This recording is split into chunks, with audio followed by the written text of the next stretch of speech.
नमस्कार मंडळी, कसे आहात? जय श्री कृष्ण.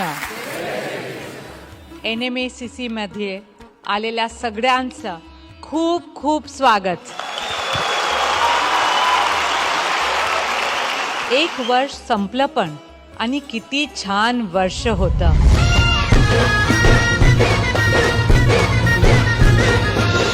आपल्या देशांचे आणि संस्कृतीचे नाव संपूर्ण जगात उज्ज्वल करेल.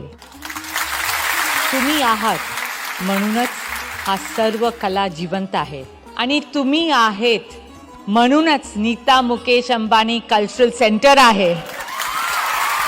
तुम्हा सर्वांचे खूप खूप आभार. धन्यवाद. आमचे सौभाग्य आहे की तुम्ही आमचे रसिक प्रेक्षक आहात.